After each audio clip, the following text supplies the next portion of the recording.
Glazov gang. I'm not Jamie Glazov. I'm Josh Brewster filling in for Jamie Glazov.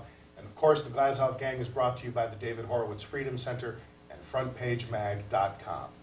Tonight we have a very interesting show. This week a case has erupted. It's the curious case of Bowe Bergdahl, the American military man who was held captive by the Taliban for 5 years, but is now free after a very controversial swap of prisoners between the United States and the Taliban. My guest tonight, Karen Siegemund from Rage Against the Media, Michael Hausam, writer at IJReview.com and Conservative Daily, and Nonie Darwish, the author of The Devil We Don't Know and the president of the former Muslims United. Is that correct? Right. Nonie, I'm going to start with you. Bowe Bergdahl is released. I'm watching my television, and the guy who's not in ZZ Top comes out, but he's got a very full beard. I know he's not an Orthodox Jew. There's got to be a reason for this enormous beard. And I have to start on a humorous note because this got strange right out the get-go. Bowe Bergdahl comes out. He utters some things. This is Bowe Bergdahl's father. He utters some things in a native Afghani tongue. And they're very interesting messages which gets this whole strange saga that's going to get even more strange off to a strange start. I watched, like everybody else, President Obama hugging the mother of Bergdahl and bringing the parents to honor them for the release of their son. And I was shocked, first of all, to see the father with his long beard, but I thought maybe he's just a hippie or something. And then he started speaking Afghani, an Afghani sentence which I didn't understand, and then he spoke Arabic. The Arabic that he said was Bismillah ar-Rahman ar-Rahim. This is the first sentence that is said 5 times a day by every Muslim in the Middle East. It's an Islamic greeting to Allah, and it's part of the Islamic prayer. I was shocked. I asked myself, why is Obama allowing this in the Rose Garden? It just was, I felt extremely bad. I emailed everybody, I said, that's what I heard, and this is a translation of the Arabic, because Americans could hear the sentence and think it's hello son or something in Arabic. Right. It's a cute sentence in Arabic, but this is it's an Arabic prayer that is said 5 times a day, taken from the first surah in the Quran. So I was very depressed over it. Something was amiss. This isn't normal to see a guy, a guy from Idaho who's obviously an American, and I'm making fun of his beard. But the fact is, it was odd because you hear this, and this was in Arabic part of it. And he was very sympathetic to the Afghani people. Right. And I thought maybe his son is still in their hands, but apparently his son was already in Germany. So why is he doing that? Hold that thought just a second here, Nonie. This case has a lot of interesting avenues that begin to erupt. Immediately, we have this situation where we see the father, and we wonder, is he just trying to curry favor with the Taliban by appearing this way? But let's start right there with that appearance, Michael. Michael, what did you think when you saw this press conference? Obama's standing there, and this gentleman he seems to be adopting a sort of a Taliban look, and it starts off strange. It was very strange. I suppose my first thought about it, my assumption is that anything that Obama does is perfectly political. So my first thought was when there were, you could see in the little thing on the bottom that there was a prisoner released. I'm thinking, okay, this is to get away from the VA scandal, from Benghazi, from IRF, from the wide variety of awful things, last week's economic news that were contracting economically. So my first thought was, okay, this is political. And then I saw the guy's look, and it was just like, oh, where are we at UC Santa Cruz, or is this at the White House? So I didn't know what to make of it, and then I suppose my immediate thought thereafter was that it's a perfect opportunity for Obama to win political points because we have an American supposedly hero coming home. Right. And at that point, he's a guy that's been, you know, in captive for 5 years, so definitionally he's a hero. But then, with the appearance of the dad and then whatever it was that he said in whatever languages that I don't know, it's like, oh, so there is a little bit of opportunity for Obama for cultural equality and multiculturalism. And moral relativism. And right. relativism. So it was kind of a double, I thought it was a double win. Let me go over to Karen for just a moment. Karen, I just want to touch on this before we get into all these big particulars of the case. But really, the appearance on the steps really is the touchstone for something that is becoming increasingly strange. What were your immediate thoughts? And then we'll move on with the rest of the case. I thought exactly the same thing. This is a completely crass political move right out of what had just been happening with the VA. Our military was enraged with him. This seemed, what better way to sort of say, I'm really for the military. So there was this charming little rose garden ceremony. He did this great thing. He got this last captive. He was rescued. I don't know, rescued. You know, that's the word that they used. The parents were there. There was this emotional. You know, he demonstrates his compassion towards our soldiers. So President Obama is clearly elevating himself on this issue at that moment. Then the father situation. You know, there's something bizarre. Right after that, if I can just jump ahead a tiny bit, were those tweets that were released by the father, that the father had tweeted about, I'm going to do everything I can to get everybody released from Guantanamo. So when I saw it, those things were happening at the same time. So I see him, the beard, the language, I knew it was a verse from the Quran, and this together. Something's amiss. Something is seriously amiss. So I want to turn back to Nonie here for just a second. As you mentioned just now, Karen, there are the tweets. There's also a 2012 Rolling Stone article where he tells his father of his disillusionment with the war. A 2009 email to parents. This is relayed through Rolling Stone. Life is way too short to care for the damnation of others, as well as to spend it helping fools with their ideas that are wrong. I am ashamed to even be an American, Rolling Stone reported him saying in 2012. So things get really strange out of the get-go because he does the prayer, the father does the prayer. But then we have these communiques. Now, before we get even to what his fellow soldiers are saying, which is much of what we're going to talk about today, there are these communiques, Nonie, that indicate that this is some kind of Stockholm syndrome, or maybe he had Stockholm syndrome before he was abducted. I don't know what. Something is amiss. Shall I tell you what? Go ahead. First of all, we have a lot of Americans who are like that father. The strange thing is to be embraced by the White House. So I look at the father and even the son as they represent some Americans who are not happy with America, which is fine. Put that aside. The shaming part, the shameful part is that our president brings them to the White House and has this big celebration with this man allowing him, and don't tell me he didn't know he was going to say that. I'm sure before he was going to say what he was going to say, I'm sure the remarks were checked and what he was going to say was already okayed. I'm not blaming the father or the son. There are many people who go AWOL in the military. Fine. And I am sure, Josh, that the military knew he went AWOL and he surrendered to the enemies 5 years ago. But it was so embarrassing for America to admit it. And that's why they kept it as a secret. Because if this had gone to the Arab world, that an American soldier defected and went to the Taliban, this was going to look so bad at a time of war. So the U.S. government just hush-hush on the whole thing. I can understand that. But what's strange is that Obama thinks we're stupid. You know, Obama could care less about that guy. He just wants to look good. Obama, no, he didn't want to look good. He wanted to get the terrorists out as a way to make the Arab world love him more.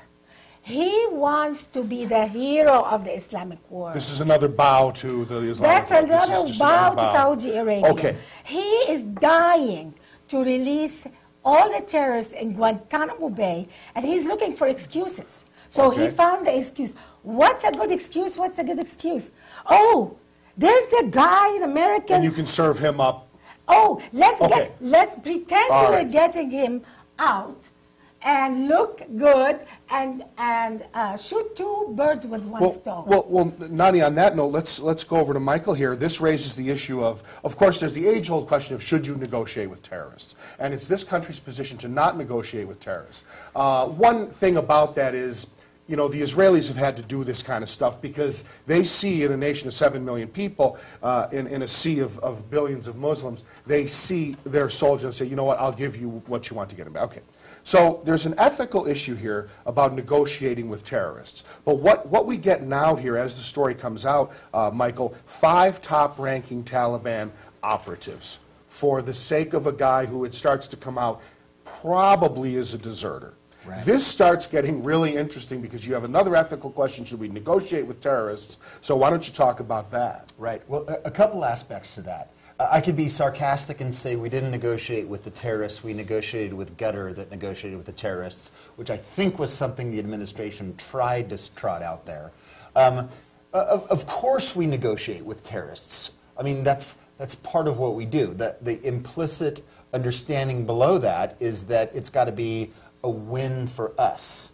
In fact, a clear win for us. In this case, it certainly doesn't appear to be a win for us. Yeah, we certainly gave up a lot to get a guy who now, of course, his fellow soldiers, and we're going to talk about this, are coming out and saying, this is a guy who walked away. That's right. I did a story a couple days ago about that the military's known this guy's whereabouts for years. Right. They knew who was watching him, they knew where he was, and there had been ongoing negotiations. Well, discussions, maybe that's the better way to say it, discussions for a while, and in terms of trying to get him back. A couple of months ago, the White House got involved in it and said, we're taking over this thing.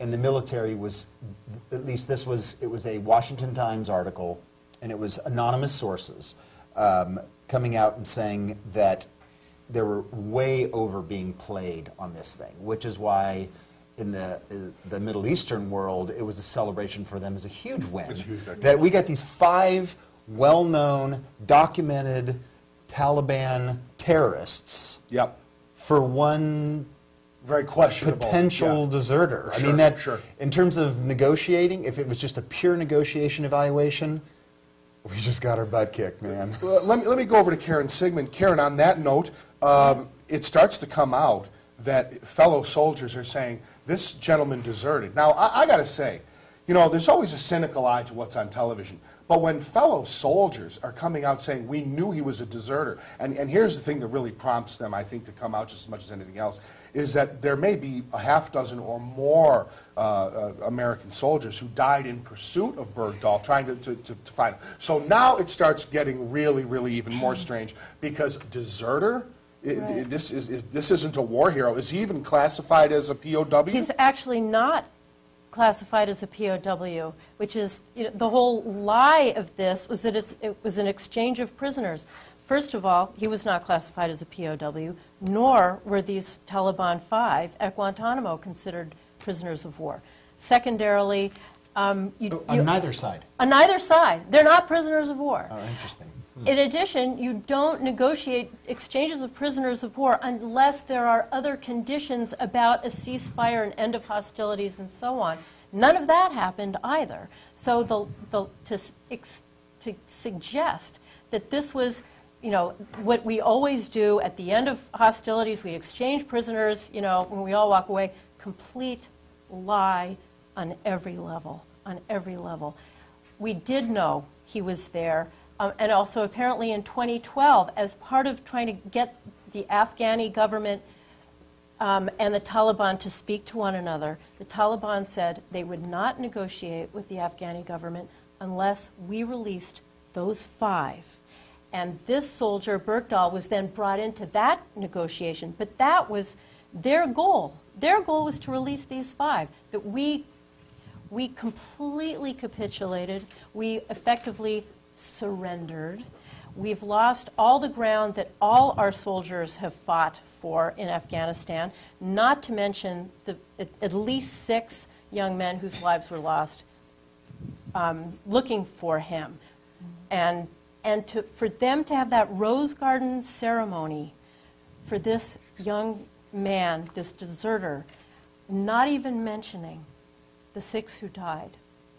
It's so appalling, not to mention that we gave up. And that Rose Garden ceremony was everything it shouldn't have been. It was posturing for President Obama. It was not recognizing that we just capitulated in a major way to the Taliban. Thank you, Karen. Let me go over to Nonie here. You know, Nonie, there's an Army Sergeant, Evan Butow, who is Bergdahl's team leader, according to Fox News here. Quote, he says, him walking away from the base, that wasn't surprising to me. Things that he said to me personally, things that he said to others in the platoon, they were not that shocking or alarming at the time, but when he walked away, that light bulb went off, and it was like, yep, he walked away. It's one after the other now, Nonie. There's a whole bunch of soldiers now who are saying that this guy walked away. Well, he deserted twice, not once. He left without permission twice. So I don't understand why the U.S. Army keeps people like that. He was sending, on the computer, texts and emails to his dad and to his friends that he hates America, he's ashamed of being an American. So apparently his fellow soldiers felt that he's not a team player, he's anti-American. A person like that, the minute somebody in the Army says something like that, he should be immediately taken out of his post, put on a desk somewhere until they figure what's his problem. But they should not keep people like him and like the guy who shot the Arab, who shot the Muslim, who shot 13 people in... we should not allow people like that to stay in the military. He could go shoot innocent people. And our military is negligent to keep people like that. That's number one. Number two, I don't think negotiating with terrorists when it's really a desperate situation is something bad. Suppose the Taliban took one of our leaders in Afghanistan. I would, if I were the President of the United States, somebody who's an honorable service and a leader in America, and I would exchange and take him out if there is no other way of getting him out. So that part of releasing them, but releasing them was the reason Obama was dying to release everybody in Guantanamo. This he wants to do before to be a hero in the Arab world. So when he leaves office, I don't know what he wants to be. Maybe he wants to declare he's a Muslim and become a leader of the Arab League or something. Maybe we'll fit him better. Well, I'll tell you what, let me turn it over to Michael before Obama becomes a member of the Arab League. Obama apologized to Dianne Feinstein, the chair of the Senate Intelligence Committee. She was saying that in 2011 they reviewed the possibility of a swap, and they had very strong views. Hers and some top-ranking Republicans were virtually unanimous against a swap back in 2011. Right. Well, he's got a pen and a phone. Right. And obviously he's operating under the better to ask for forgiveness than request permission. Right. If I could step back talking about what his fellow soldiers had to say, that to me might be the most interesting part about this whole thing, because, I mean, the adage has always been that our military, the guys that are actually out there, they're not fighting for God or country. They're fighting for the guy next to them in the foxhole. So, I mean, all of these movies that have come out over the last few years, it's a brotherhood that they're taking care of one another. Right. So the emphasis and the code is you don't throw your brother under the bus. So there's a strong pressure within the military. So if they're saying something, there's fire where there's smoke. Frankly, I assume the dad's going to do anything to get his kid back. I've got 5 kids. I certainly would. The politician's going to lie. But the fellow soldiers, That to me is an Right. incredibly Right. interesting Yeah, thing. Karen, what do you think about all this? You're talking about fellow soldiers who really aren't going to throw each other under the bus, and now it just keeps streaming out. And again, there are at least a half a dozen who probably died in pursuit of this gentleman. Right. And it really, it was a betrayal of the lowest kind of your fellow soldier. And he had said things like, if it gets lame, I'm going to walk away. If war gets lame, War I'm is so going to lame, walk He's such a away. hipster. One of the Yeah. Totally, man. And this is such. It really speaks to how peculiar our culture has become. That somebody would consider signing up for the army, knowing they're going to go to a war zone. He wasn't such a drafted. downer, bro. And to use the word lame. I mean, it's so lame to use that word lame. It's so banal to think in those terms when you're going to a war zone. And then to really see war that way, through that lens of it's either fun or it's not fun. It's bitchin'. It's you know, bitchin' it's or either lame. bitchin' and it turned out to be lame. Totally. You know? And so he put Right. all his fellow soldiers at risk, and now the consequences are the big five have been released, making all of us more in danger. Let me stick with you for a second here, Karen. Evidently, there's 30 days' notice as required by this National Defense Yes. Authorization Act, and Feinstein pointed this out. This certainly sounds serious, a little more serious for Mr. Obama, although nothing ever seems to stick to Mr. Obama for a lot of reasons that have been described on this show for Right. years. But I got to ask what you think about that. If he's legally obligated to notify Congress, then what's going on You know, absolutely. And if you read, you cite the Rolling Stone article, there were other things written in 2012 when they were discussing that trade for the five, negotiating with the five. And they were I read this in Huffington from 2012. Huffington, this is not Fox, this is Huffington, saying the president backed off this negotiation knowing he would not get permission during that 30-day required time. Even Huffington in 2012 knew that the president was required to give 30 days period for Congress to review it. It wasn't just a heads up that he's required to say, hey, I'm doing this. It wasn't like he needed to call 5 minutes before and say, just, you know, letting you guys know. They required a 30-day period to review all the conditions under which such an exchange or release would be made. He knew that. They knew that. He knew they were going to say no. And boom, right now, this is what happened. This is illegal. And you know, I went down the path of what is treason? Mm-hmm. And treason is giving aid to the enemy, releasing those five. There is no question. That was aiding the enemy. Not POWs. Our guy wasn't a POW. This was not a swap. This was not a terms of conditions of ceasefire. This was an illegal act that weakens us and supports our enemy. At least we need to have a conversation about whether or not it was treason. Nonie, real quick on that point, do you really think, and some folks in the military are saying, you know, when you have someone who's held captive for 5 years, Mm-hmm. and you get into issues of treason and harsh charges, I have a feeling that this gentleman might see might have another investigation. But treason charges, desertion charges, what do you really think is going to happen? I really think from the way he writes and from the way his whole family appears to me, is that he entered the American military for, I don't know, a weird reason, but he's a liberal, and I think he's far left who hates America. He probably has this romanticizing of Middle East culture.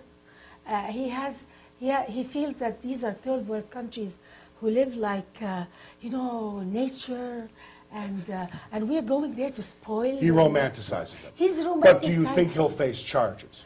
Do you think he'll snake out of this one? I'll Or do tell you you think he'll what, face I charges? think for me, it's not that important for me. This whole incident to me appears as, how can our president do that? That's what I'm saying. To have somebody like that, depends on what he actually did. Did he transfer some of the vital information to the enemy or not? So if he was just a rebel, maybe he'll get a little slap on and the it'll Hannah be a League. footnote in But, history, yeah. but I don't think he was a hero at all. And I think Obama was looking for an excuse to release the Guantanamo people, so he picked the 5 most worst ones, and then after that he was going to go to the Congress and say, well, we already got rid of the 5 worst, why don't we just get rid of the rest and send them? And I'm a hero. I fulfilled my promise to close Guantanamo. Arab world, love me. I'm here. So I think that's how Obama thinks. Obama doesn't think like an American. He's perfectly comfortable with lying. And that is a very habit that I grew up in my culture. I've seen a lot of leaders like that. I've lived under lots of leaders like that. Let me go over here to Michael Hausam. Michael, there's a woman named Sandra Andrews, who's the mother of 2nd Lieutenant Darren Andrews, one of the 6 soldiers who we were speaking of who were killed while searching for Bowe Bergdahl. And she says that the Army did not contact her with the news that when her son died, that they were pursuing Bergdahl. She went through life assuming that they were chasing after Taliban. And now it's come out that he died in pursuit of Bergdahl, and she's outraged. Can you blame her? No, I can't blame her. I mean, if I found out that it was something silly like that, I'd be ticked if it was my kid. It does raise for me a little bit of a concern about how much information and reporting there should be. My kid is over there fighting. If he's killed, I want somebody to come talk to me. I want somebody to come and weep with me. And I want to be told that he died serving his country. I don't want to be told, well, it turns out he was on a mission that we never should have done in the first place, and he tripped on a Skittles bag, and he, you know, I don't want to know that kind of thing, because me as the father, or that horrible situation for this mother, or anybody else, can sit back with the benefit of hindsight and decide, oh, well, we totally should have done something different. It might be better for that kind of stuff to not be known. I don't think that kind of full information, both in this specific case for this poor woman who found out what's justifiably upsetting, but in a more general sense, I don't know if that's a good thing. I really don't. Well, Michael, let me ask you real quickly here, and then I'll ask Karen the same thing. What is the cost to Obama? It's very early in the process here. What do you think is on the horizon for Obama in terms of a political price for this? I think that he is going to give a great speech at the Democratic convention when Hillary accepts the nomination. That's the only price that he's going to pay. You think it's going to slide right off? Well, that will only be based on every other scandal that we've talked about. We've seen slide off, so... Yeah, I think the chances of this going anywhere... now, there are going to be conservatives and people that care... It will make noise. ...that actually consider facts and consequences that will be important to. But beyond that, no. Karen, I'll go to you and then Nonie. What do you think, Karen? Do you think there will be a price for Obama to pay? I think this time, given that people were already pretty outraged about the Veterans Administration treatment, Democrats as well as Republicans, and they were starting to cover for him a little bit, Bush's fault, whatever. People were already feeling the heat from that. This was in part to deflect from it, but I think he really thought that little Rose Garden ceremony was going to be the end of it. Now, with our military having been furious with the VA and now furious about this, I think this is going to stick, because what he just did is told every terrorist organization, we will negotiate. We will give you exactly what you want for very little in return. Yeah, it's another in a long series of bows. He started his presidency bowing to the jihad, now we're going to keep bowing. We're not tough. Yeah, Karen, before I go to Nonie, let me just make sure I get something in. Rage Against the Media has some things planned. Yeah, actually, our organization was born out of fury because of what was going on with Benghazi. Not just that it happened, but that the media were ignoring it. So we are absolutely on the front lines of keeping this front and center Where do we find in you? the mainstream media. RageAgainstTheMedia.org, but we are all over Facebook. We have a Facebook group, Rage Against the Media, and we're tweeting now also like mad, because if we don't keep it in the public eye, if we don't force the media to cover it, it will go away as everything else will. You know, Karen, Nonie was saying before we came out here tonight that it does bring to mind the Benghazi crisis to a Yes. certain degree. Nonie, why don't you explain what you were telling us before we started I think the show? this scandal is another version of the Benghazi scandal. Obama is, first of all, he really doesn't care about consequences. This man doesn't care about public opinion about him in America. I think he cares more about public opinion about him in the world, to certain people only. But America, he could care less. I think Obama is obsessed with getting the people, the terrorists, out of Guantanamo.